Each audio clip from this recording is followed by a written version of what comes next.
तोता ने मैना को बताया, दुष्ट मंत्री की करनी का फल। नमस्कार प्रिय दर्शकों, हर हर महादेव। आप सभी का स्वागत है हमारे YouTube चैनल दिव्य ज्ञान सागर में, जहां हम आपके लिए लाते हैं सनातन धर्म की अद्भुत कथाएं और आध्यात्मिक रहस्य जो आपके मन और आत्मा को शांति प्रदान करेंगे। आज की कथा आरंभ करने से पहले आपसे एक निवेदन है। गरुड़ पुराण में कहा गया है कि जो भी कथा या शिक्षा बीच में छोड़ी जाती है वह पाप का कारण बनती है, इसलिए इस कथा को अंत तक जरूर सुनें। यदि आप एक सच्चे सनातनी हैं और भगवान श्री राम में अटूट श्रद्धा रखते हैं तो अभी वीडियो को लाइक करें, चैनल को सब्सक्राइब करें और कमेंट में जय श्री राम लिखकर अपना समर्थन व्यक्त करें। तो आइए प्रिय दर्शकों, बिना देरी किए आरंभ करते हैं आज की प्रेरणादायक कथा। प्राचीन काल में एक घने वन में एक तोता और मैना रहा करते थे। एक बार कड़ाके की ठंड वाली रात थी। मैना ने तोते से कहा, पिया जी, इस सर्द रात को बिताने के लिए कुछ उपाय करना होगा। ऐसी कोई कहानी सुनाओ जिससे यह रात आराम से कट जाए। ठंड असहनीय है।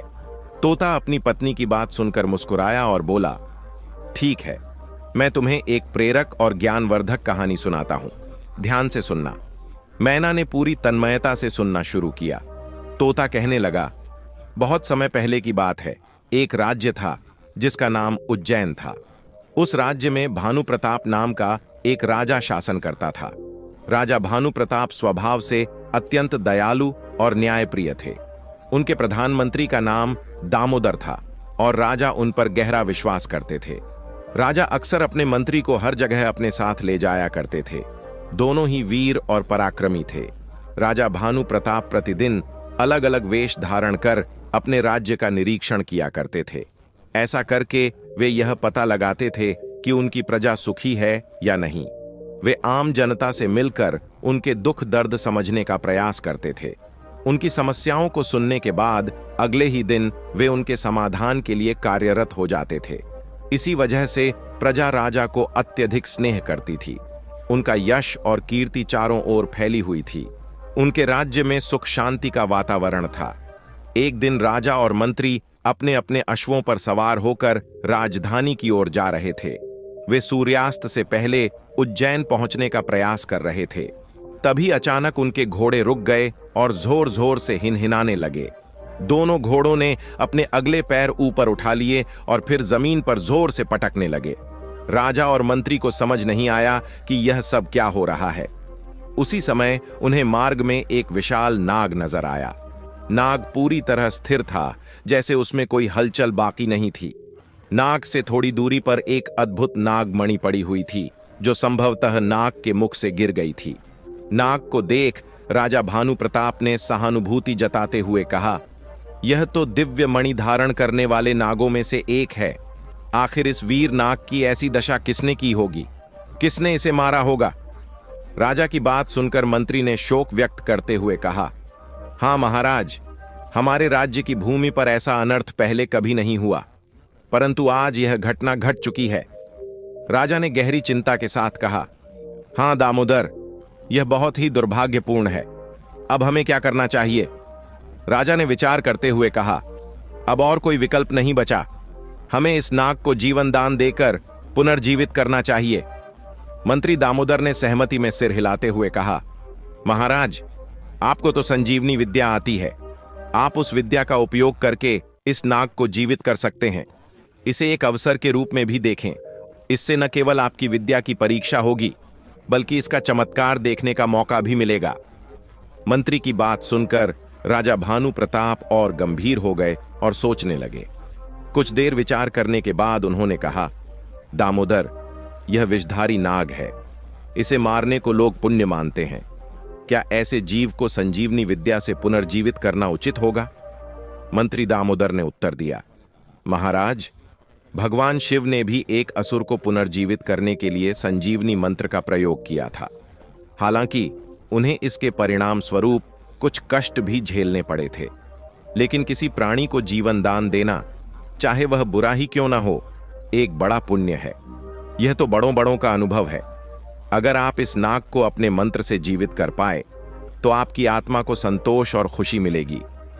मंत्री दामोदर के बार बार आग्रह करने पर राजा सहमति देने को विवश हो गए। वे घोड़े से नीचे उतरे और मृत नाग के पास पहुंचे। उनके साथ मंत्री भी घोड़े से उतरकर खड़ा हो गया। राजा ने कुछ दूरी पर खड़े होकर संजीवनी मंत्र का पाठ करना शुरू किया। राजा ने कई बार मंत्र का उच्चारण किया, लेकिन मृत नाग में कोई हलचल नहीं हुई। राजा को अपनी विद्या पर अटूट विश्वास था, लेकिन नाग के जीवित न होने पर वे चिंतित और निराश हो गए। मन ही मन उन्हें खुद पर क्रोध आने लगा कि आखिर उनका मंत्र काम क्यों नहीं कर रहा। जब बार बार प्रयास के बावजूद नाग जीवित नहीं हुआ, मंत्री ने कहा, महाराज, आपके मंत्र का इस नाग पर कोई प्रभाव नहीं हो रहा है। संभवतः आपके गुरु ने आपको गलत मंत्र सिखाया होगा। ऐसे झूठे गुरु पर क्या भरोसा करना। राजा को अपने गुरु पर गहरा भरोसा था, इसलिए मंत्री द्वारा कहे गए ये शब्द उन्हें बिल्कुल अच्छे नहीं लगे। राजा ने थोड़े गुस्से में कहा, नहीं नहीं मंत्री जी, ऐसा मत कहो। मेरे गुरु और संजीवनी मंत्र पर कभी अविश्वास मत करना, नहीं तो यह तुम्हारे लिए पाप होगा। मंत्री ने जवाब दिया, महाराज, मैं किस प्रकार यकीन करूं? आप स्वयं देख रहे हैं कि यह नाग अभी तक जीवित नहीं हुआ है। यह सुनकर राजा का हृदय आहत हो गया। उन्होंने दृढ़ता से कहा, मैंने यह कार्य जानबूझकर स्वीकार किया है, और जब तक यह पूरा नहीं होगा मुझे शांति नहीं मिलेगी। राजा भीतर से काफी बेचैन हो रहे थे। जब उनसे सहन नहीं हुआ तो उन्होंने कहा, थोड़ा ठहरो। अगर इस नाग पर संजीवनी मंत्र का असर नहीं हुआ तो मैं दूसरा मंत्र, शव प्रवेश, का प्रयोग करूंगा। तब तुम देखोगे कि इस मंत्र का कितना अद्भुत प्रभाव होता है। फिर तुम मानोगे कि मेरे गुरु और उनकी शिक्षा कितनी सत्य और शक्तिशाली है। राजा ने गर्व से कहा। मंत्री ने बात को पलटते हुए कहा, जाने दीजिए महाराज, क्यों व्यर्थ इस प्रयास में लगे हुए हैं। चलिए इस काम को छोड़ दें। रात होने वाली है और हमें अंधेरा होने से पहले राजधानी पहुंचना है। राजा ने दृढ़ता से उत्तर दिया, नहीं, अब ऐसा नहीं हो सकता। राजा के मन में यह बात गहराई तक बैठ चुकी थी। थोड़े जोश में आकर उन्होंने कहा, मंत्री, मेरे शरीर का ध्यान रखना। मैं अपनी आत्मा इस नाग के शरीर में डालूंगा। तुम देखोगे कि यह मृत नाग थोड़ी ही देर में जीवित होकर हरकत करने लगेगा। जैसे ही यह चलने फिरने लगेगा, मैं तुरंत अपनी आत्मा अपने शरीर में वापस ले आऊंगा और पुनः जीवित हो जाऊंगा। इसके बाद हम राजधानी चल पड़ेंगे। मंत्री को राजा की बात माननी पड़ी। राजा भानु प्रताप ने आत्म प्रवेश मंत्र का जाप शुरू कर दिया। धीरे धीरे राजा का शरीर निढाल और निर्जीव पड़ने लगा। थोड़ी ही देर में राजा का शरीर शव में बदल गया और मृत नाग पुनः जीवित होकर हरकत में आ गया। नाग ने अपने फन को ऊंचा उठा लिया। उसी समय कुछ ऐसा हुआ जिसकी कल्पना किसी ने नहीं की थी। जैसे ही राजा की आत्मा नाग के शरीर में गई, मंत्री ने अपनी आत्मा राजा के निर्जीव शरीर में डाल दी। इसके बाद उसने अपने निर्जीव शरीर को तलवार से काटकर नष्ट कर दिया। नतीजा यह हुआ कि राजा की आत्मा, जो नाग के शरीर में प्रवेश कर चुकी थी, वहीं रह गई। अब मंत्री की आत्मा राजा के शरीर में थी। मंत्री अपनी कुटिल चाल में सफल हो चुका था, जिसकी राजा ने कल्पना भी नहीं की थी। अब मंत्री, जो राजा के शरीर में था, जोर जोर से हंसने लगा और बोला, राजन, मैं वर्षों से इसी मौके की प्रतीक्षा कर रहा था। आज मेरी यह अभिलाषा पूर्ण हुई है। अब तुम नाग बन चुके हो और मैं राजा। राजन, अब तुम नागलोक जाओ और वहां के आनंद भोगो। यहां से निकलो।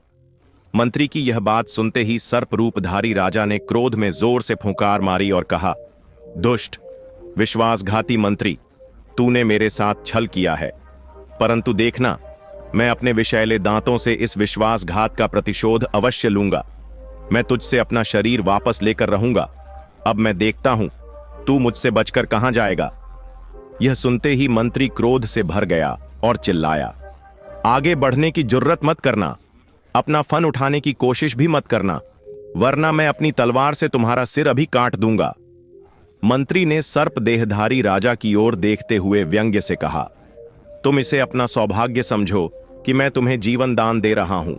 अब बिना विलंब किए यहां से निकल जाओ। सर्प देहधारी राजा को मंत्री की बातें चुभ रही थीं। मंत्री ने अपनी चालाकी पर गर्व करते हुए कहा, तुमने यह समझने में भूल की कि मैं इस विद्या में कम जानकार हूं। जिस समय तुम संजीवनी मंत्र का जाप कर रहे थे, उस समय मैं उसका विपरीत मंत्र पढ़ रहा था। यही कारण था कि तुम्हारा मंत्र विफल हो गया। मंत्री खिलखिलाकर हंस पड़ा, जबकि सर्प देहधारी राजा गुस्से में फन पटकते हुए चिल्लाया, दुष्ट! मैं तुझे सच्चा मित्र और हमदर्द समझता था, लेकिन तू तो छलिया निकला। मंत्री, जो अब राजा के शरीर में था, ने ठहाका लगाते हुए कहा, तुम यह भी भूल कर गए कि केवल तुम ही पुरुष प्रवेश मंत्र जानते हो। यह भी तुम्हारी बड़ी भूल है। जब तुम्हारे गुरु अलका अनंत तुम्हें यह मंत्र सिखा रहे थे, उसी समय मेरे पिता मुझे वहां ले जाया करते थे। मैंने भी तुम्हारे साथ साथ चुपचाप यह मंत्र सीख लिया था, और शायद मुझे यह विद्या तुमसे अधिक आती है, क्योंकि मुझ पर सरस्वती माता की कृपा अधिक है। अब जाओ नागराज और नागलोक में जाकर अपना जीवन बिताओ। सर्प देहधारी राजा ने भीतर ही भीतर जलते हुए सोचा, इस विश्वासघाती के हाथों मारे जाने से बेहतर है कि मैं अपनी स्थिति स्वीकार कर लूं और जीवित रहूं। यह सोचकर वह गुस्से में फन पटकता हुआ घास में घुस गया। जाते समय वह मन ही मन मंत्री को कोसता रहा, कपटी, नीच, तुझे इस छल का दंड अवश्य मिलेगा। सर्प देहधारी राजा की यह आवाज जंगल में देर तक गूंजती रही, फिर धीरे धीरे शांत हो गई। मंत्री, जो अब राजा के रूप में था, घोड़े पर सवार होकर राजधानी की ओर बढ़ा। वह मन ही मन अत्यंत प्रसन्न था। उसकी चाल सफल हो चुकी थी। वह सोचता जा रहा था कि अब न तो किसी का भय रहेगा और न ही कोई बाधा। उसने राजा को हमेशा के लिए अपने रास्ते से हटा दिया था। वह कल्पना कर रहा था कि अब उसका जीवन आनंद और समृद्धि से भरपूर होगा। उसके आदेश पर अब पूरा राज्य नाचेगा। रात का अंधकार चारों ओर फैल चुका था। आकाश में तारे चमक रहे थे। मंत्री राजा का वेश धारण किए घोड़े को तेजी से राजधानी की ओर ले जा रहा था। जंगल की सन्नाटेदार आवाजों के बीच उसे अपनी धड़कन स्पष्ट सुनाई दे रही थी। आखिरकार वह राजधानी पहुंच गया। राजधानी में प्रवेश करते ही उसका स्वागत किया गया। उसने हाथ उठाकर सभी को शांत करते हुए कहा, आज बहुत दुख का दिन है। मैं और मेरा मंत्री दामोदर लुटेरों को खदेड़ने के बाद वापस आ रहे थे, लेकिन घने जंगल में एक खूंखार शेर ने अचानक छलांग लगाकर मंत्री पर हमला कर दिया और उनकी जान ले ली। किसी तरह मैं शेर के चंगुल से बचकर वापस आया हूं। मंत्री दामोदर की इस असमय मृत्यु ने मुझे गहरा आघात पहुंचाया है। मंत्री ने दुख भरी आवाज में कहा, आज से पूरे राज्य में 10 दिनों का शोक मनाया जाएगा। सभी झंडे आधे झुका दिए जाएं। मंत्री दामोदर के परिवार को राजकोष से 100 सोने की मुद्राएं मेरी ओर से दी जाएं। राजा का रूप धारण कर मंत्री ने बड़े नाटकीय तरीके से अपना दुख प्रकट किया। उसने राजा के वस्त्र धारण किए हुए थे, जिससे किसी को उस पर शक नहीं हुआ। इसके बाद वह भारी कदमों से महल में प्रवेश कर गया। मंत्री की इस झूठी कहानी का समाचार राज्य भर में फैल गया। महल के झंडे आधे झुका दिए गए और पूरे राज्य ने शोक मनाना शुरू कर दिया। राजदूत, दास दासियां और सभी राज दरबारी शोक में डूबे हुए थे। जैसे ही दामोदर ने राजमहल में कदम रखा, रानी आरती का थाल लेकर स्वागत करने के लिए सामने आई, लेकिन मंत्री, जो राजा के रूप में था, ने हाथ के संकेत से उसे रुकने को कहा। रानी ने भारी हृदय से कहा, महाराज, अधिक दुखी मत होइए, शायद विधि का विधान यही था। मंत्री ने राजा की आवाज में बोलते हुए कहा, वह मेरा प्रिय सहयोगी था और इतनी बुरी तरह से असमय मारा गया। मैं इसे सहन नहीं कर पा रहा हूं और तुम कहती हो कि मैं दुखी न होऊं। रानी ने राजा को बहुत समझाने की कोशिश की। उसने कहा, शांत हो जाइए महाराज, आज हर कोई दुखी है। भगवान की कृपा से आपके प्राण बचे और मेरा सुहाग बना रहा। कृपया मुझे आपकी आरती उतारने दीजिए। मंत्री ने उत्तर दिया, नहीं, मेरा मन ठीक नहीं है, मुझे अभी अकेला छोड़ दो। इतना कहकर वह राजा के कक्ष में चला गया। उसने रानी की प्रार्थना को अनदेखा कर दिया। रानी उदास होकर अपने कक्ष में लौट गई। राजा के इस प्रकार दुख से भरे होने के कारण उसका मन भी भारी हो गया। आधी रात हो चुकी थी। रानी अपने पलंग पर लेटी हुई थी। कमरे में हल्की रोशनी फैली हुई थी। सोने से पहले उसने भगवान से प्रार्थना की और फिर उसकी आंख लग गई। थोड़ी ही देर बाद उसे लगा जैसे कोई आवाज उसे पुकार रही हो। वह आवाज कह रही थी, रानी, तुरंत उठकर यहां से कहीं दूर चली जाओ। ये जो तेरा सुहाग प्रतीत हो रहा है वह राजा नहीं बल्कि कपटी मंत्री है, राजा भानु प्रताप नहीं है। इस छलिया मंत्री ने तेरे पति के साथ धोखा कर उसके शरीर को हड़प लिया है। इस समय तेरे पति सर्प की देह में है। धीरे धीरे तुझे सारी सच्चाई झांत हो जाएगी। जल्दी से यहां से निकल जाओ और भगवान का नाम लो, समय आने पर सब ठीक हो जाएगा। रानी हड़बड़ाकर जाग गई। उसका शरीर पसीने से भीगा हुआ था। उसने कमरे में चारों ओर देखा, लेकिन वहां कोई नहीं था। कक्ष शांत था और दीपक जल रहा था। वह कुछ देर तक उन बातों को याद करती रही। फिर उसने पड़ोसी कक्ष में जाकर अपनी भरोसेमंद दासी को चुपचाप जगाया और उसके कान में कुछ कहा। उसके बाद रानी अपने वस्त्र और गहने लेकर महल के पिछले रास्ते से बाहर निकल गई। चारों ओर घना अंधेरा और सन्नाटा था। पूरा राजमहल गहरी नींद में था। तभी उन्होंने किसी के खांसने और एक कुत्ते के भौंकने की आवाज सुनी। आवाज सुनकर रानी और दासी छिप गईं।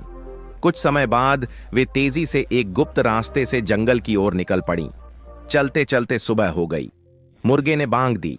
वे दोनों एक नदी के पास रुकीं। वहां उन्होंने अपना चेहरा धोया और कुछ फल खाए। इससे उनकी धड़कन थोड़ी शांत हुई। फिर उन्होंने अपना भेष बदल लिया और आगे बढ़ने लगीं। जंगल की आवाजें सुनकर वे कभी पत्थरों के पीछे तो कभी पेड़ों के पीछे छिप जातीं। दोपहर होते होते वे घने जंगल को पार कर एक गांव के पास पहुंच गईं। वहां उन्हें एक पुराना खंडहर नुमा मंदिर दिखाई दिया। थकान से चूर होकर उन्होंने वहां विश्राम करने का निर्णय लिया। जल्दी ही उन्हें गहरी नींद आ गई।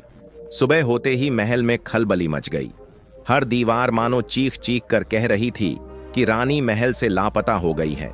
सभी दास दासियां उदास चेहरों के साथ इधर उधर दौड़ भाग कर रहे थे। यह खबर धीरे धीरे मंत्री के कानों तक भी पहुंची। जैसे ही एक दास ने आकर मंत्री से कहा कि रानी गायब हो गई हैं, मंत्री के चेहरे पर हवाइयां उड़ने लगीं। वह राजा के रूप में जोर से गरजा, क्या कह रहे हो तुम? दासी ने थरथराते हुए जवाब दिया, महाराज, यह सच है। गुस्से में बौखलाते हुए मंत्री चिल्लाया, नहीं, ऐसा संभव नहीं है। इतने में एक और सेवक ने डरते हुए हाथ जोड़कर कहा, महाराज, रानी के साथ उनकी मुंहबोली दासी भी लापता है। दोनों का कहीं कोई सुराग नहीं मिल रहा। राजा का रूप धारण किए मंत्री गरजते हुए बोला, तुम लोग यहां मेरा मुंह क्या ताक रहे हो? जाओ और राज्य का कोना कोना छान मारो। आज ही रानी को ढूंढकर वापस लाओ।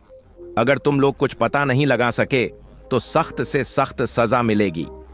उसने आदेश दिया कि पूरे राज्य में घोषणा करवा दी जाए कि जो भी रानी को खोज कर लाएगा उसे मनचाहा इनाम दिया जाएगा। मंत्री की आवाज गूंज उठी और महारानी को ढूंढने के लिए चारों ओर लोग भेज दिए गए।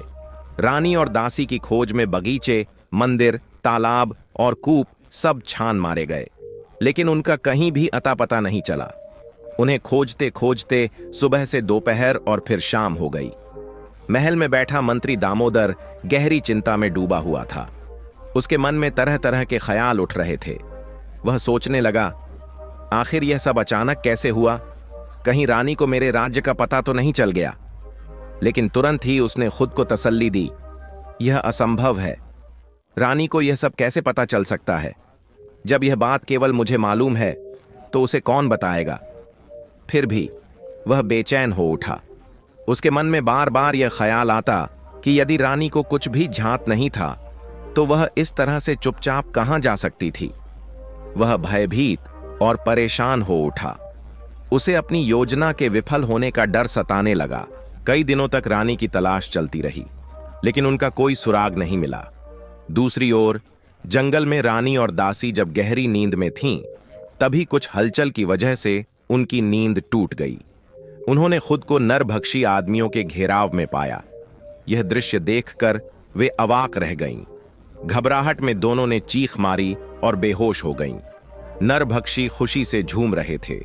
उन्हें ताजा इंसानी मांस खाने का मौका मिला था और उनकी खुशी का ठिकाना नहीं था। उन्होंने पहले रानी और दासी को मजबूत और तंदुरुस्त बनाने का निर्णय लिया ताकि उनका मांस स्वादिष्ट हो। उनके सरदार ने आदेश दिया कि इन दोनों को गुप्त स्थान पर ले जाया जाए। सभी नरभक्षी तालियां बजाते हुए नाचने लगे। रानी और दासी को एक गुप्त स्थान पर पहुंचाया गया। वहां हर तरफ जश्न का माहौल था। नरभक्षियों ने मदिरा पी रखी थी और उनकी खुशी चरम पर थी। यह उनका नियम था कि अपने शिकार को पहले अच्छा भोजन कराया जाए और फिर देवी के सामने बलि चढ़ाई जाए।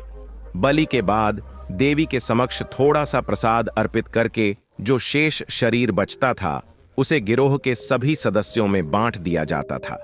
इस प्रक्रिया को सफलतापूर्वक पूरा कराने का दायित्व सरदार का होता था। बलि के लिए पकड़े गए नर अथवा मादा को बेहतरीन भोजन कराया जाता, उसकी खूब देखभाल की जाती और कड़ी निगरानी में रखा जाता। इस बीच उन दोनों को भी होश आ चुका था। अपने आसपास के माहौल को देखकर रानी बेहद चिंतित और उदास थीं। जब रानी को यह एहसास हुआ कि इन नरभक्षियों ने उन्हें देवी के समक्ष बलि चढ़ाने का निर्णय लिया है, तब से उनके मन में निराशा और भय ने जगह बना ली। रानी बार बार सोच रही थीं कि अब उनके जीवन का अंत निकट है। रानी को यह भी समझ नहीं आ रहा था कि वे कहाँ हैं और उनके राजा किस अवस्था में हैं। उनके मन में यह विचार घूम रहा था कि महल छोड़कर उन्होंने अपने सुहाग की रक्षा का प्रयास किया, लेकिन यहां आकर वे खुद इन नरभक्षियों के बीच फंस गईं। रानी को लगने लगा कि उनका भाग्य भी उनके पक्ष में नहीं है। वे ईश्वर से प्रार्थना करती रहीं कि उन्हें अपने पति के बारे में कुछ झांत हो जाए। दूसरी ओर नाग के रूप में राजा भानु प्रताप रात के अंधेरे में चलते चलते जंगल में एक विशाल बरगद के पेड़ के नीचे घास और पत्तों के बीच छिपकर बैठ गए। वे मन ही मन बेहद व्यथित थे। लंबी दूरी तय करने से वे थक चुके थे और अपने दुर्भाग्य पर सोच रहे थे। दुष्ट मंत्री पर गुस्सा करते हुए भी वे असहाय महसूस कर रहे थे।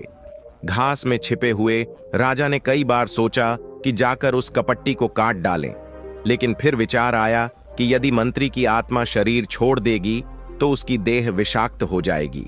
परिणाम स्वरूप उनकी आत्मा उस शरीर में कभी नहीं जा सकेगी। राजा ने यह भी महसूस किया कि चुपचाप डसना नागलोक के किसी भी नाग को शोभा नहीं देता। काफी देर सोचने के बाद उन्होंने निर्णय लिया कि जो भी घटेगा उसे सहन करना ही उचित है। तभी उन्हें रानी की याद आई और उनका मन बेचैन हो उठा। रानी का ख्याल आते ही उन्होंने सोचा कि रानी का अब क्या होगा। राजा भानु प्रताप की आत्मा पीड़ा से भर गई। उन्होंने उसी समय अपने नाग शरीर को वहीं छोड़ दिया और अदृश्य रूप में जाकर रानी को सतर्क करते हुए सारा सत्य बता दिया। उन्होंने रानी को राजमहल तुरंत छोड़ने और अपने सुहाग की रक्षा करने की सलाह दी। यह सब करने के बाद वे लौटकर वापस अपने नाग शरीर में आ गए और उसे धारण कर लिया। अब वे घास और पत्तों के बीच छिपकर बैठे थे। भूख के मारे उनकी हालत खराब थी, लेकिन रात में भोजन पाना संभव नहीं था। सुबह होने पर उन्होंने धीरे धीरे घास और पत्तों से सिर बाहर निकाला। चारों ओर हल्की धुंध फैली हुई थी। उन्हें कोई पक्षी नजर नहीं आया। भोजन की तलाश में जाने की उनकी इच्छा नहीं हो रही थी, इसलिए वे फिर से वहीं छिपकर लेट गए। समय का हर पल उनके लिए पहाड़ जैसा भारी लग रहा था। काफी देर के बाद आखिरकार सूरज उग आया। उन्होंने बरगद के पेड़ पर बैठे पक्षियों की विभिन्न आवाजें सुनी। राजा भानु प्रताप पक्षियों की भाषा को भली भांति समझते थे। उनकी चहचहाहट सुनकर राजा के मन में खुशी की एक छोटी सी किरण जाग उठी। वे ध्यान से पक्षियों की आवाजें सुनने लगे। उन्हीं आवाजों के बीच अचानक उसे एक तोते की बोली सुनाई दी। वह तोता कह रहा था, अरे भाई, चंद्रपुर के उस धर्मात्मा राजा शीलभद्र की क्या बात है। कितना पुण्यशाली राजा है।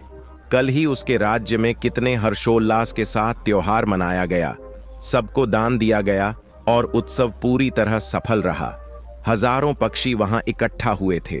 हर पक्षी को उसकी मनचाही खुराक और पानी मिला। हम तो वहीं से खा पी कर लौटे हैं। दूसरे तोते ने हैरानी से पूछा, सचमुच? ये तो बड़ी अद्भुत बात है।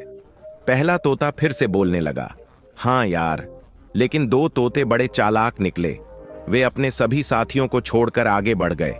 हमने तय कर लिया कि उन्हें सजा मिलनी चाहिए। हमने उनका पीछा किया। उनमें से एक ने तो माफी मांग ली, लेकिन दूसरा बड़ा घमंडी था। उसने माफी का एक शब्द भी नहीं कहा। हमने उसकी खूब दुर्गति की। अब वह घायल होकर पड़ा है। दूसरे तोते ने दया से भरकर कहा, अरे, ये तुमने क्या किया? तुम्हें ऐसा नहीं करना चाहिए था। अब उसका क्या हाल है? वह इस समय कहाँ है? पहले तोते ने कहा, अपनी आंखों से देख लो, वह सामने की डाल पर पड़ा है। उसने सामने की डाल की ओर इशारा किया।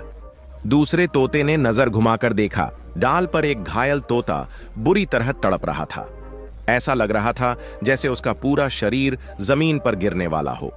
उसके पंख जगह जगह से टूट चुके थे और बचे खुचे पंखों पर लाल धब्बे नजर आ रहे थे। दूसरे तोते ने दुखी होकर कहा, अरे यह तो बहुत बुरी तरह जख्मी है।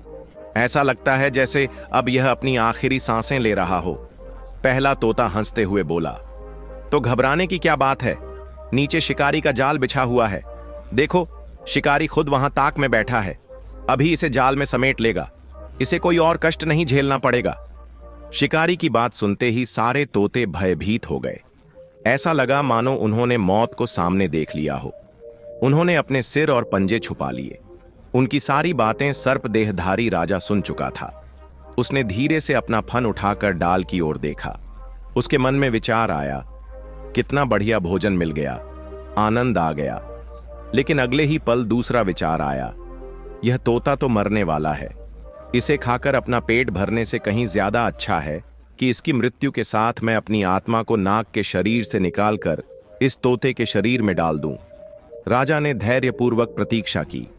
जैसे ही तोते ने अंतिम सांस ली, उसने तुरंत अपने नाग शरीर को छोड़कर अपनी आत्मा तोते के शरीर में डाल दी। उसी पल मरता हुआ तोता अचानक फिर से जीवित हो गया। जीवित होते ही तोता डाल से नीचे गिरा और शिकारी के जाल में फंस गया। वह जाल से निकलने की पूरी कोशिश करने लगा, लेकिन उसके पंजे जाल में बुरी तरह फंस चुके थे।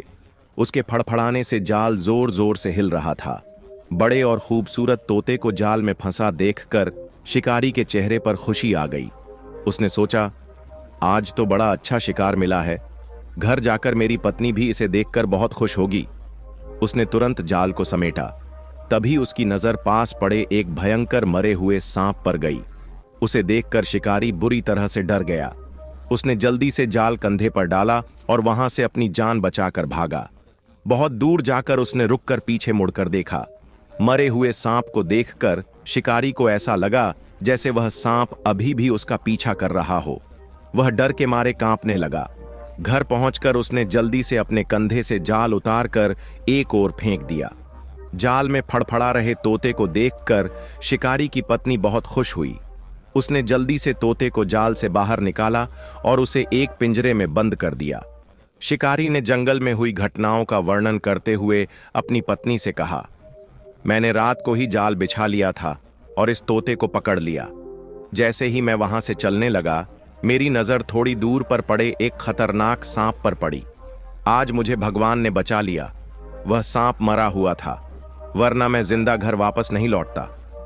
शिकारी की ये बातें सुनकर उसकी पत्नी का दिल जोर से धड़कने लगा और वह बोली, हे भगवान, यह तो भगवान की दया थी कि आप सही सलामत घर लौट आए। शिकारी ने कहा, मैंने भी देखा। फिर ताव के बिना जल्दी जल्दी जाल खोला और तोते को लेकर कंधे पर डालकर वहां से भाग निकला। अभी भी वह घटना याद आती है तो मेरी त्वचा पर चीखें आ जाती हैं। शिकारी की पत्नी ने कहा, यह तो बहुत डरावना है। मुझे तो सांप को देखकर ही डर लग जाता है। थोड़ी देर रुकने के बाद वह बोली, यह तोता तो काफी बड़ा है, आज तो मजा आएगा। कुछ समय बाद शिकारी ने अपने चाकू को तेज करने के लिए उसे पत्थर पर घिसना शुरू किया। फिर उसने पिंजरे में हाथ डालकर तोते को पकड़ने की कोशिश की।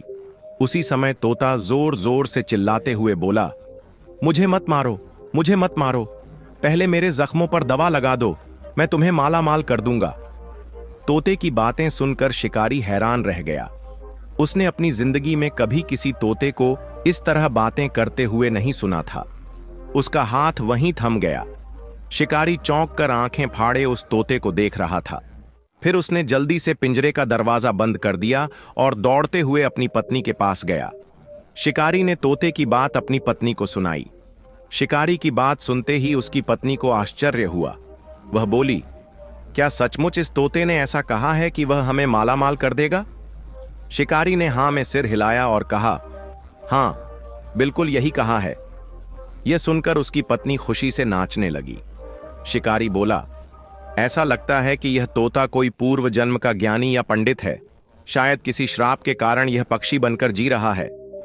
उसकी पत्नी ने कहा, इसमें कोई न कोई रहस्य जरूर है। कुछ सोचते हुए शिकारी ने फैसला किया, हमें इस तोते को मारना नहीं चाहिए। पत्नी बोली, ठीक है, तुम जाओ और उसकी मरहम पट्टी का इंतजाम करो, वह बहुत घायल है। इसके बाद शिकारी बाहर गया और तोते के जख्मों पर इलाज करने के लिए दवाइयां लेकर आया। कुछ दिनों में तोता पूरी तरह ठीक हो गया। शिकारी की पत्नी उसे बहुत प्यार से रखती और रोज समय पर खाना और पानी देती।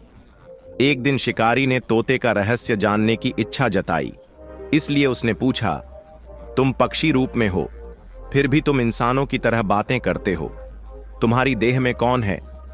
शिकारी की पत्नी भी पास ही बैठी थी और वह भी तोते का जवाब सुनने के लिए उत्सुक थी।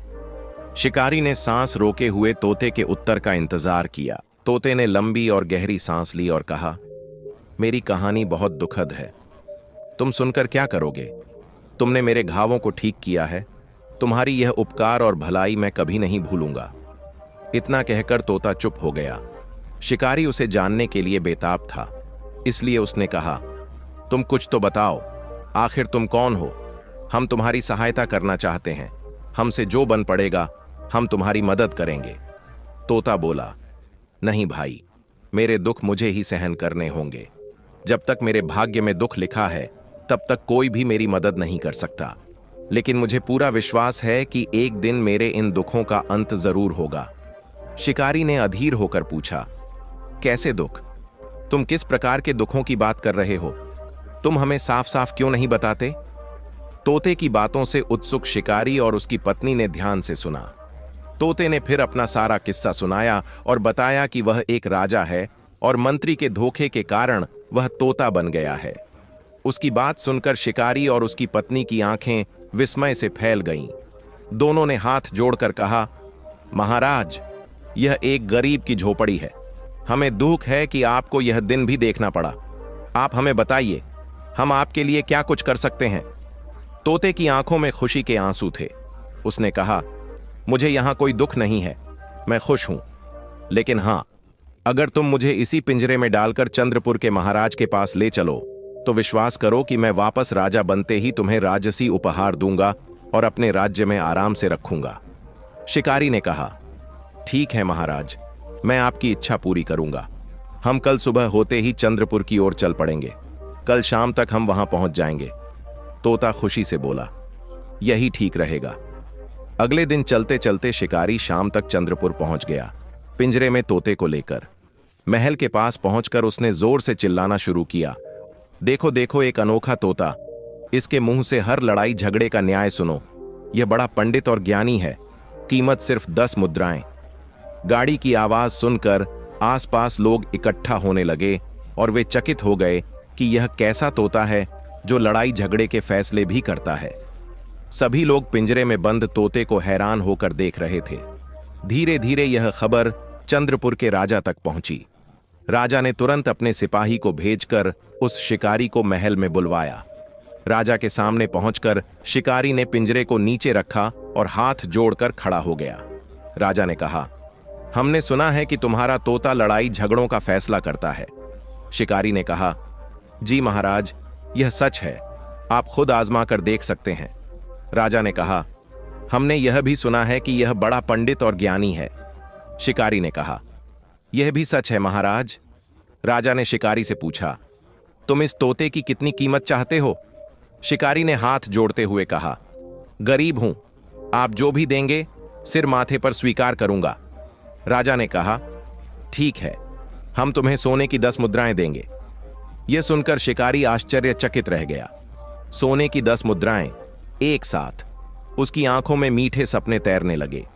राजा ने कहा, लेकिन ध्यान रखना, अगर तुम्हारी बात गलत साबित हुई तो हम तुम्हें कड़ा दंड देंगे। शिकारी ने कहा, मुझे मंजूर है महाराज। राजा ने आदेश दिया, हम तुम्हारे रहने का बंदोबस्त करवा देंगे। तुम 3 दिन तक महल से बाहर नहीं जा सकते। 3 दिनों के बाद हम तुम्हें जाने की इजाजत देंगे। शिकारी ने कहा, जैसी आपकी आज्ञा महाराज। राजा ने अपने एक सेवक को शिकारी के साथ भेजा और उस तोते को एक नए सोने के पिंजरे में डाल दिया। पुराने पिंजरे को फेंक दिया गया और सोने के पिंजरे को रत्न जड़ित खंभे पर लटका दिया गया। राजा शीलभद्र के राज्य के पूर्वी हिस्से में विद्रोह की खबर आई। लेकिन जब वहां शांति हो गई तो राजा को लगा कि यह सब उस तोते के कारण हुआ है। अब उसे यकीन हो गया कि जब से यह तोता राजमहल में आया, खुशियां भी साथ लेकर आया है। तीसरे दिन दरबार में एक अजीब झगड़ा सामने आया। 4 रुई के व्यापारी थे जिनका एक बड़ा गोदाम था और चारों का सामान बराबरी से बंटा था। वे सभी एक बिल्ली पालते थे जो रुई की गांठों की निगरानी करती थी ताकि चूहे उनका नष्ट न कर सकें।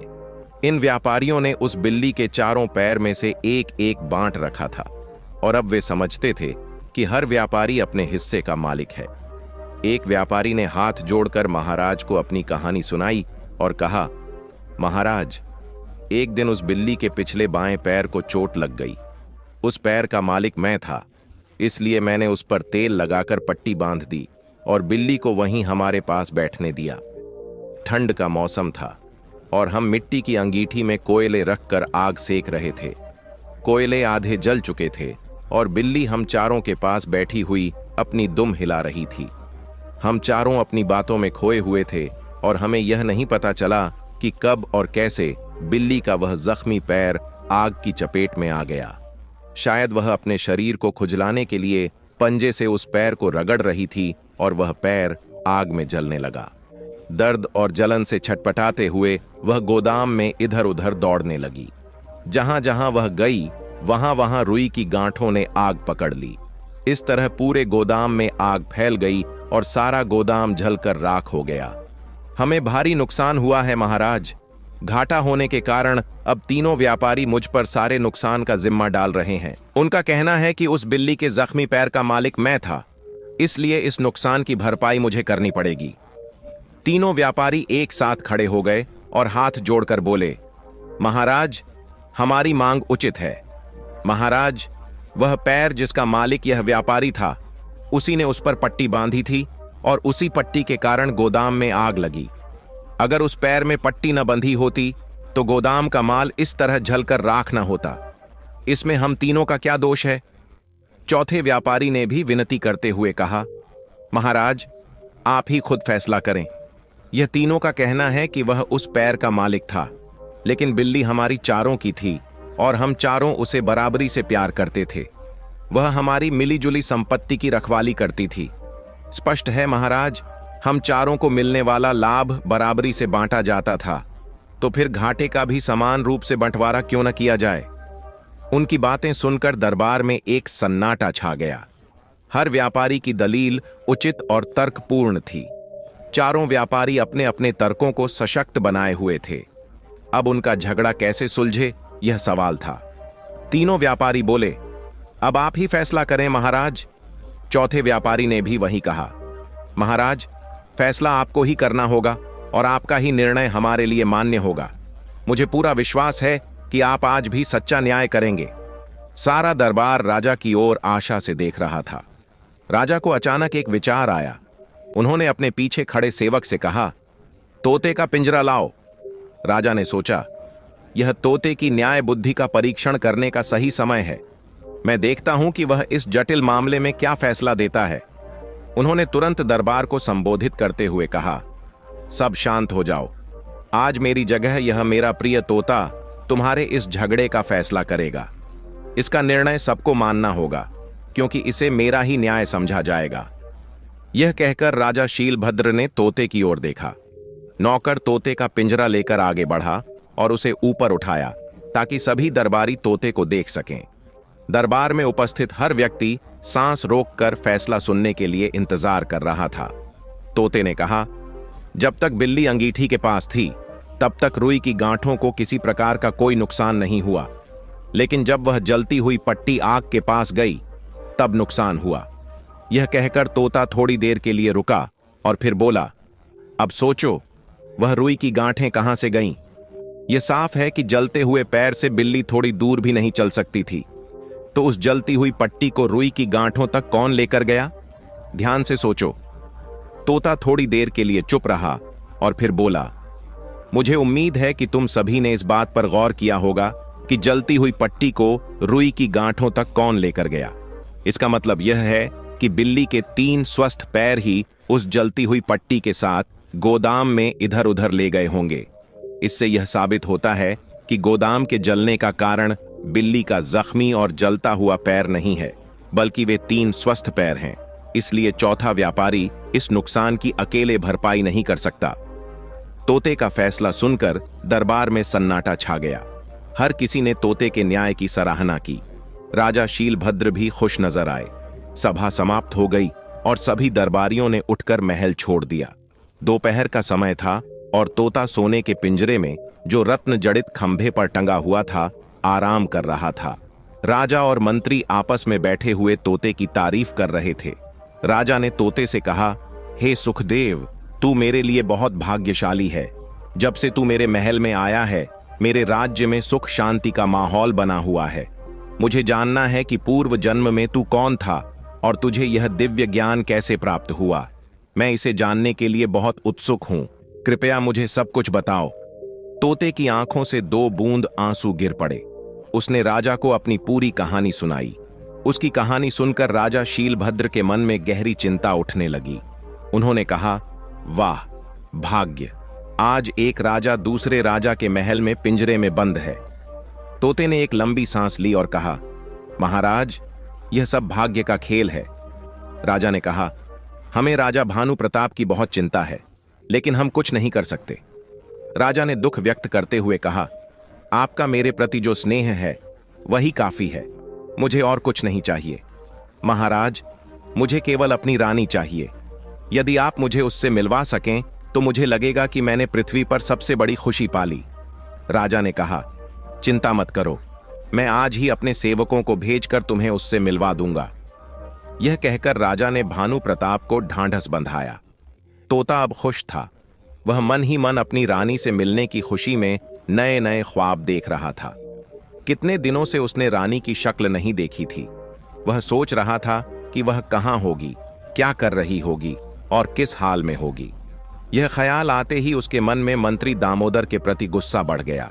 उसने तय किया कि वह उस दुष्ट से जरूर बदला लेगा, क्योंकि वही था जिसने राजा और रानी को अलग अलग कर दिया था। उसी शाम राजा के दूत रानी की खोज में चारों दिशाओं में भेजे गए। राजा ने खुश होकर शिकारी को बड़ा इनाम देकर महल से विदा किया। शिकारी ने सोचा, तोता सच कह रहा था, उसने मुझे मालामाल कर दिया। शिकारी की खुशी का कोई ठिकाना नहीं था। राजा के सभी सिपाही रानी को ढूंढने के लिए बहुत तेजी से पहाड़ों, जंगलों और राज्य के हर कोने में बिखरे हुए थे। उधर जंगल में नरभक्षी बड़े धूमधाम से खुशियां मना रहे थे। आज देवी के सामने 2 स्त्रियों की बलि चढ़ने वाली थी। यह पहली बार था जब उन्होंने एक साथ 2-2 बलियां चढ़ाने का फैसला किया था। वे इसे एक बड़े भाग्यशाली दिन के रूप में मान रहे थे और इसे उत्सव की तरह मनाए जा रहे थे। नरभक्षियों ने रानी और उसकी दासी को गुफा से बाहर निकालकर उन्हें फूलों से सजाया और गाजे बाजे के साथ उन्हें देवी के मंदिर में ले गए। रानी और दासी बुरी तरह से घबराए हुए थे। उन्हें अपनी आंखों के सामने मृत्यु दिखाई दे रही थी। वे दोनों मन ही मन भगवान से जीवन की प्रार्थना कर रही थीं। नरभक्षी उन्हें घेर कर काफी देर तक नाचते गाते रहे। जब वे थक गए तो उन्होंने रानी और दासी को एक ऊंची टोकरी पर बैठा दिया ताकि देवी का प्रसाद सबको अच्छे से दिख सके। फिर उन्होंने उनका शरीर भेदने की तैयारी की। उनकी परंपरा थी कि वे बलियों को तीरों से घायल कर देवी को बलि चढ़ाते थे। तीरों से भेदने से पहले उन्होंने देवी की आराधना की और फिर नाचना गाना शुरू किया। कुछ देर बाद जब उनका नाच खत्म हुआ, सरदार ने अपना तीर कमान उठाया और भीड़ से आगे बढ़कर तीर छोड़ने की तैयारी करने लगा। रानी और दासी आंखें बंद करके भगवान से प्रार्थना कर रही थीं कि तभी एक चमत्कार हुआ। तेज रफ्तार से एक विशाल पक्षी आकाश से नीचे आया और झपटते हुए रानी और दासी को अपने पंजों से उठा लिया और ऊपर उड़ गया। सरदार और नरभक्षी देखते रह गए।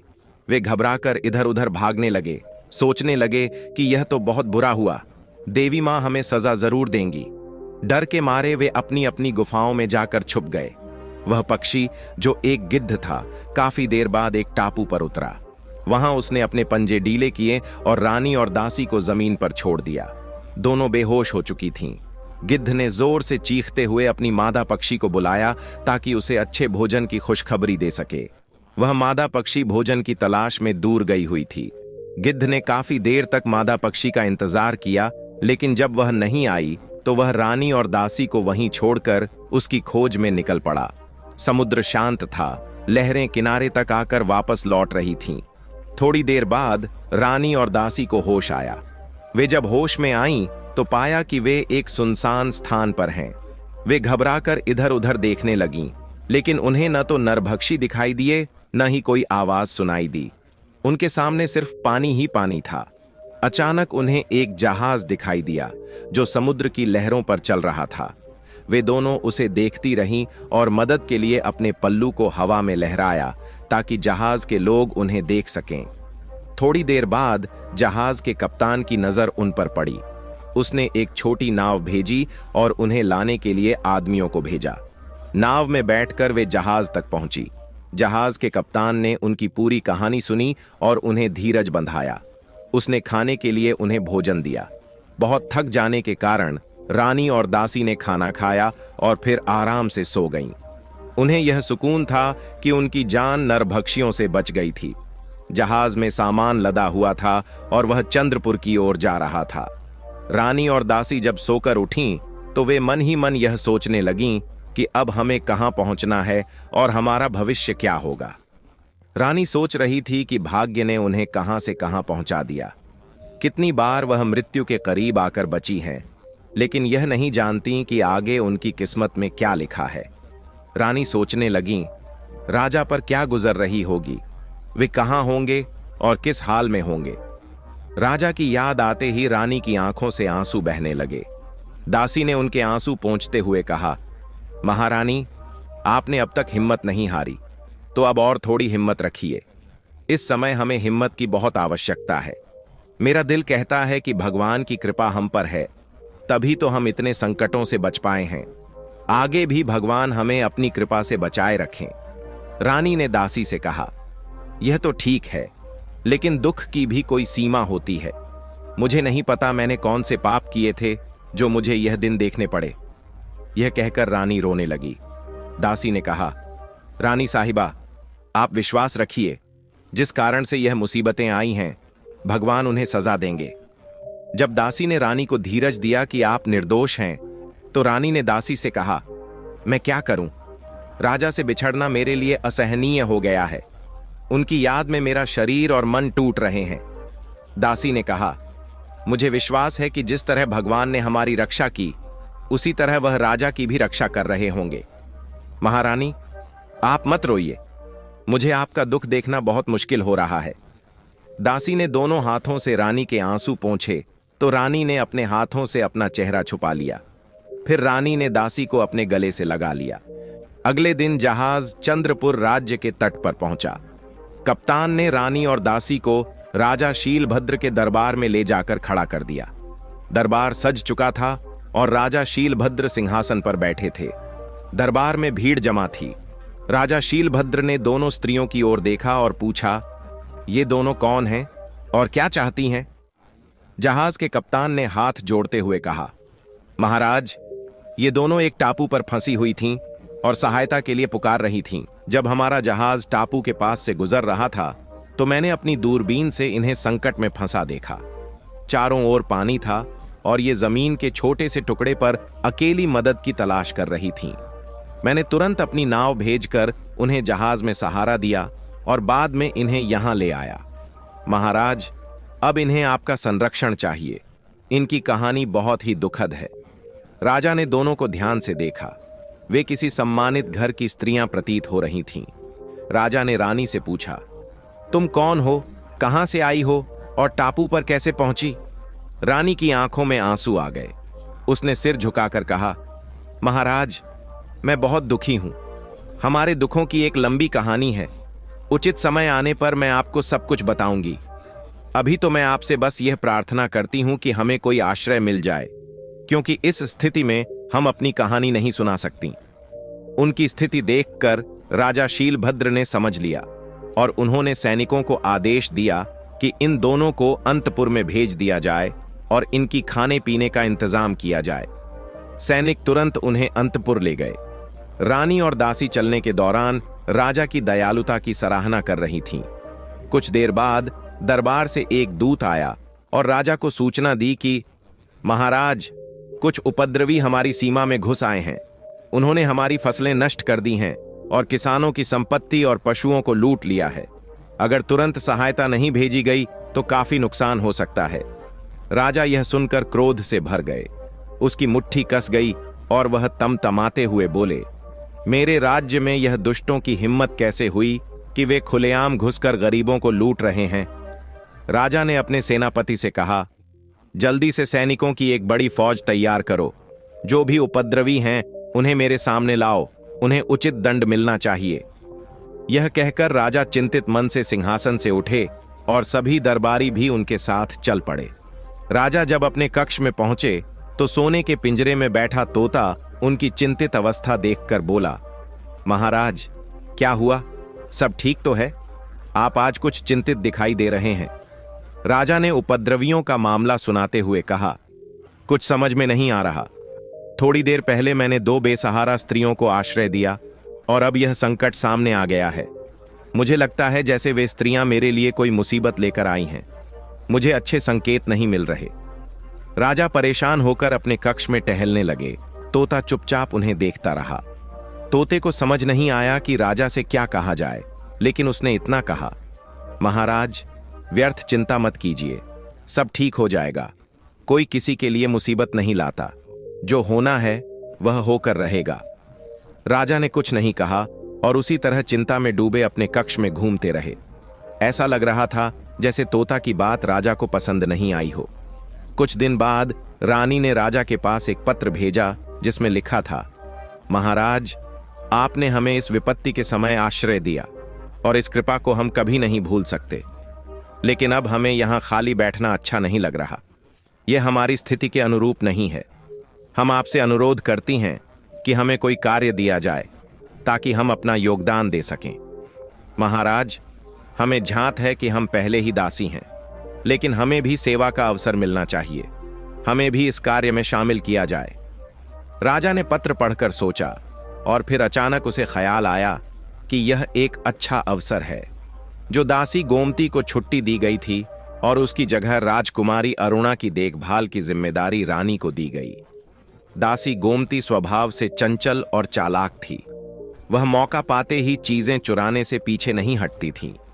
राजकुमारी अरुणा भी उसकी चोरी से तंग आ चुकी थी। राजा को अब एक अच्छा मौका मिल गया था। उन्होंने तुरंत रानी को राजकुमारी की सेवा में नियुक्त कर दिया और दासी गोमती को उसके काम से हटा दिया। गोमती को काम से हटाए जाने पर उसे बिल्कुल भी अच्छा नहीं लगा। वह मन ही मन सोचने लगी कि अगर यह नई दासी न आती तो उसे यह अपमान नहीं सहना पड़ता। बदला लेने के लिए वह कुछ उपाय सोचने लगी। एक दिन रानी गहरे विचारों में डूबी और उदास बैठी थी। उसे इस स्थिति में देख राजकुमारी अरुणा बोली, क्या हुआ दासी? तुम हमेशा इतनी चिंतित रहती हो, न हंसती हो न बोलती हो। चलो चलकर बाग में घूम आते हैं। काफी समय से मैं बाहर नहीं गई हूं। रानी भले ही अनिच्छा से लेकिन राजकुमारी के साथ चल दी। इसी दौरान गोमती ने दोनों को देखा। वह पहले से ही इस तरह के मौके की तलाश में थी। उसने तुरंत महल के अंदर जाने का रास्ता लिया। जब वह महल के दरवाजे पर पहुंची तो द्वारपाल ने उसे रोक लिया, लेकिन गोमती ने कहा कि उसे राजा से बहुत महत्वपूर्ण बात करनी है। उसकी बात मानते हुए द्वारपाल ने उसे अंदर जाने की अनुमति दे दी। इस तरह वह महल में घुस आई। गोमती धीरे धीरे चुपके से राजकुमारी के कक्ष में पहुंची और वहां से राजकुमारी के रत्न जड़े कंगन को चुराकर फिर से महल से बाहर निकल गई। जब राजकुमारी अरुणा बगीचे से लौटकर अपने कक्ष में आई तो उसने देखा कि कंगन गायब था। जल्दी ही यह खबर पूरे महल में फैल गई और वहां हलचल मच गई। सारे दास दासियां इधर उधर दौड़ने लगे। शाम तक यह बात राजा के पास भी पहुंची और सबका शक रानी पर गया कि शायद वही कंगन की चोर हो। राजा का माथा ठनका, क्योंकि पहले से ही उन्हें इन दोनों स्त्रियों के आगमन पर अच्छे संकेत नहीं मिल रहे थे। अब यह नई घटना घट गई थी जिससे राजा का विश्वास और भी टूट गया। उन्होंने तत्काल आदेश दिया कि इन दोनों को महल से निकाल दिया जाए। उन्हें यह समझ में नहीं आ रहा था कि ये दोनों किस समय महल में आई थीं। उनके लिए यह अशुभ संयोग था। राजा का आदेश मिलते ही रानी और दासी को महल से बाहर निकाल दिया गया। अपमान और दुख से रानी का दिल टूट गया। भाग्य को कोसते हुए वह और दासी उसी रास्ते पर चल पड़ीं जिस रास्ते से कुछ दिन पहले वे महल आई थीं। कुछ देर बाद सैनिकों ने राजा को खबर दी कि उपद्रव समाप्त हो गया है और उनकी आज्ञा अनुसार उपद्रवियों को पकड़ लिया गया है। इस समाचार को सुनकर राजा खुशी से उछल पड़े। वहीं द्वारपाल के भेजे गए लोगों ने कंगन को ढूंढ निकाला और गोमती को कंगन के साथ पकड़ा। राजा को यह सुनकर बहुत अफसोस हुआ कि असली चोर तो गोमती थी। उन्होंने तुरंत रानी और दासी को ढूंढने के लिए सैनिकों को भेजा और कहा कि उन्हें जल्द से जल्द महल में वापस लाया जाए। राजा के सैनिकों ने बहुत ढूंढने के बाद रानी और दासी को ढूंढ निकाला और उन्हें वापस राजा के पास ले आए। जैसे ही रानी और दासी ने राजा के कक्ष में प्रवेश किया, राजा खुद आगे बढ़े और झुकते हुए शर्म से बोला, बहन, मुझे बहुत खेद है। मैंने तुम दोनों को बिना कारण दोषी समझा और तुम्हारे साथ अपमानजनक व्यवहार किया। मैं सच में इसके लिए लज्जित हूं। राजा की बातों को सुनकर रानी की आंखों में आंसू आ गए। इसी दौरान पिंजरे में बैठा तोता सुखदेव भी उसी कमरे में था। उसकी नजर रानी पर पड़ी और वह बुरी तरह से फड़फड़ाने लगा। तोता रानी को देखकर जोर जोर से चीखा और आंसू बहने लगे। राजा और रानी का ध्यान तोते की ओर गया। राजा ने सोते हुए तोते से पूछा, क्या हुआ सुखदेव, आज तुम इतने परेशान क्यों हो? तोते ने चोंच दबाते हुए कहा, महाराज, यह मेरी रानी है और आज यह मेरे लिए बहुत असामान्य संयोग है।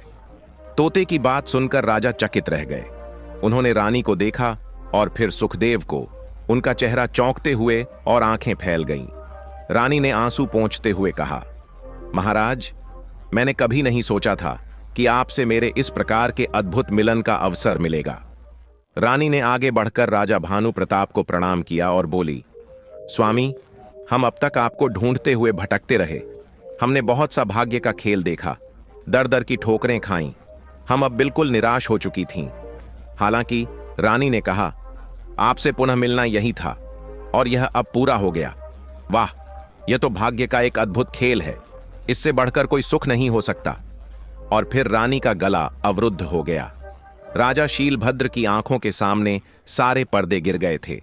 अब वह जान गए थे कि जो महिला उनके महल में दासी बनकर रहती थी, वह असल में एक रानी है। इस सत्य का उद्घाटन होते ही राजा शीलभद्र के मन में पछतावा और शर्म की लहर दौड़ गई और उन्होंने अपनी गर्दन झुका दी। यह सचमुच एक करुण और भावुक दृश्य था। इसके बाद राजा ने रानी के लिए राजमहल में एक अलग कमरे का प्रबंध किया और तोते का पिंजरा राजा के कक्ष से हटाकर रानी के कक्ष में भेज दिया गया। रात भर राजा भानु प्रताप और रानी के बीच बातचीत होती रही और दोनों ने एक दूसरे से अपनी पुरानी कहानियां साझा की। उन्होंने अपनी कठिनाइयों, संघर्षों और उन पर हुए अत्याचारों के बारे में बताया। अब वे दोनों आगे की रणनीति पर विचार करने लगे, लेकिन कोई स्पष्ट रास्ता नहीं मिला कि उन्हें अगले कदम में क्या करना चाहिए और उस क्रूर मंत्री दामोदर से किस प्रकार बदला लिया जाए।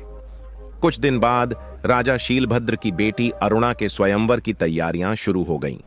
महल के सभी लोग स्वयंवर के आयोजन में व्यस्त हो गए थे।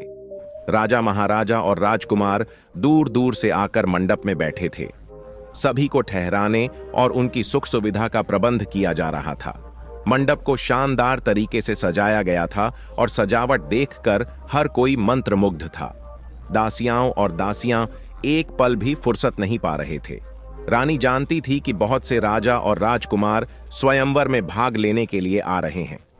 एक दिन रानी ने तोते से यह बात की और कहा, मुझे लगता है कि वह दुष्ट मंत्री भी स्वयंवर में जरूर आएगा।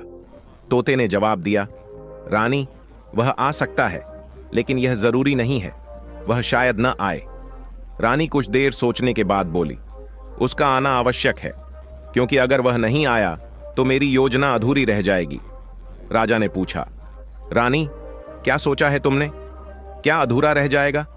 रानी ने कहा, मैंने सोचा है कि राजकुमारी एक शर्त रखे कि वह वही गहना पहनेगी जिसे संजीवनी मंत्र की विद्या प्राप्त हो। यदि राजा शीलभद्र इसे घोषित करवा दें तो मुझे यकीन है कि मंत्री दामोदर स्वयंवर में भाग लेगा, क्योंकि उसे यह विद्या आती है।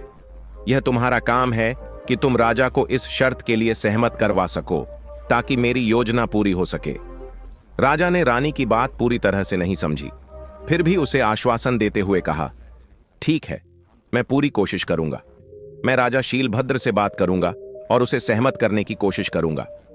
रानी खुश होकर बोली, ठीक है, बाकी का काम मैं संभाल लूंगी।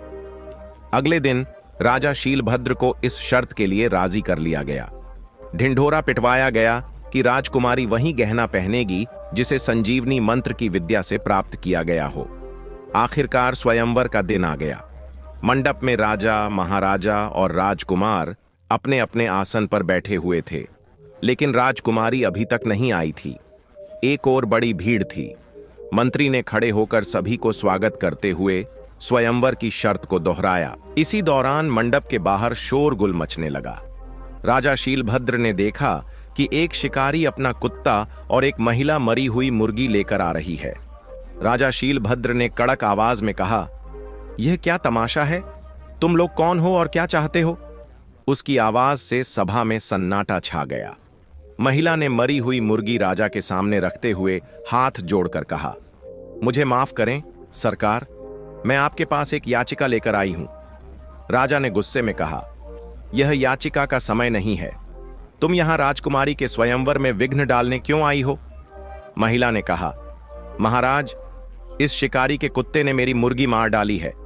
मैं न्याय के लिए आपके पास आई हूं। राजा शीलभद्र ने गहरी सांस लेते हुए कहा, यह विवाह का शुभ अवसर है, जल्दी से अपनी बात बताओ। महिला ने विनती करते हुए कहा, महाराज, मुझे मेरी मुर्गी वापस चाहिए। यह मेरे पिता की दी हुई निशानी है। राजा गुस्से से भरकर बोला, यह क्या बात कर रही हो?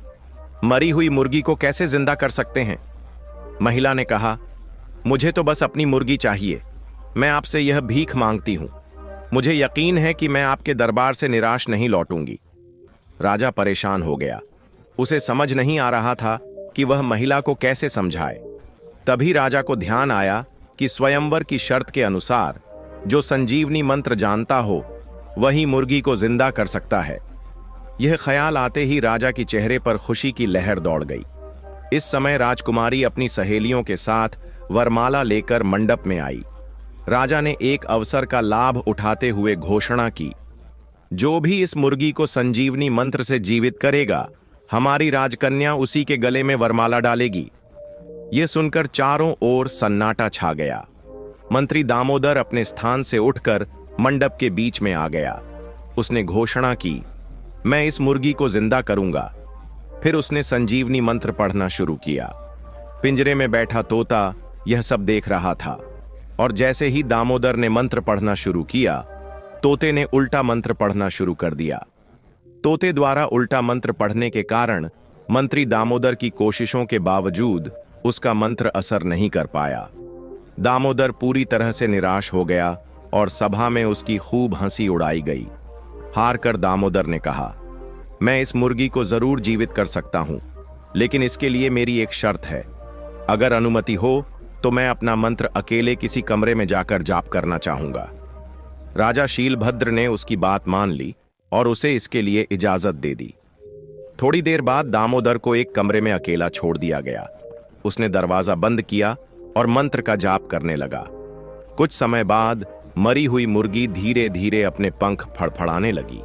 सारी सभा खुशी से झूम उठी और तालियां बजने लगीं। दामोदर की आत्मा मुर्गी में प्रवेश कर रही थी। कुछ ही देर में कमरे में दामोदर का शव पड़ा हुआ था। ठीक उसी समय तोते ने वर्षा मंत्र पढ़ना शुरू किया और उसकी आत्मा ने दामोदर के निर्जीव शरीर में प्रवेश करना शुरू कर दिया, जो असल में राजा शीलभद्र का ही शरीर था। कुछ ही पल में सुखदेव की आत्मा दामोदर के शरीर में प्रवेश कर चुकी थी और अब पिंजरे में सुखदेव का शव पड़ा था। मुर्गी मंडप में फिर से जीवित हो चुकी थी। कुछ देर बाद राजा भानु प्रताप कमरे से बाहर निकले और मंडप में आकर मुर्गी से कहा, क्यों मंत्री जी, कैसे थे यह? और यह कहकर उन्होंने एक जोरदार हंसी उड़ाई। मुर्गी के रूप में मंत्री बौखलाते हुए बोला, अच्छा, तो यह तुम थे और तुम ही मेरे संजीवनी मंत्र को उल्टा कर रहे थे। तुमने ही इस शुभ मंत्र का जाप किया और मेरा यह हाल कर दिया। उस औरत ने, जो यह कह रही थी कि यह मुर्गी उसकी है और वह शिकारी, जो उसके साथ आया था, अपने असली रूप में आ गए। वे दोनों रानी और उसकी दासी थीं। राजा शीलभद्र ने राजा भानु प्रताप को असली रूप में देखकर बहुत प्रसन्नता व्यक्त की। उन्होंने मुर्गी के रूप में उस दुष्ट मंत्री को मौत की सजा दी और राजा भानु प्रताप और रानी का सम्मानपूर्वक स्वागत किया। कुछ समय बाद राजा भानु प्रताप अपनी रानी और दासी के साथ उज्जैन वापस लौट आए। उज्जैन की जनता राजा और रानी के आगमन से बहुत खुश थी और उनका भव्य स्वागत किया। राजा के राज्य में लौटने पर राजा ने खुशी से उस शिकारी को जागीर दी जिसने तोते को पकड़ा था और उसे अपने राज्य में बसने की जगह दी। शिकारी अपनी पत्नी को पास बुलाया और अपने परिवार के साथ सुख शांति से उज्जैन में रहने लगा। प्रिय दर्शकों, इस कथा के बारे में आपके क्या विचार हैं? कृपया अपनी अनमोल राय हमें कमेंट बॉक्स में जरूर बताएं। हम आशा करते हैं कि यह कथा आपके मन को भा गई होगी और आपको आध्यात्मिक प्रेरणा मिली होगी। अगर यह कथा आपको पसंद आई हो तो कृपया वीडियो को लाइक करें, चैनल दिव्य ज्ञान सागर को सब्सक्राइब करें और इस वीडियो को अधिक से अधिक अपने मित्रों और परिवारजनों के साथ शेयर करें ताकि यह संदेश और ज्ञान सभी तक पहुंचे। साथ ही कमेंट सेक्शन में जय श्री कृष्णा लिखकर अपनी श्रद्धा प्रकट करें। इस वीडियो को अंत तक देखने के लिए आप सभी का दिल से धन्यवाद। जय श्री राम।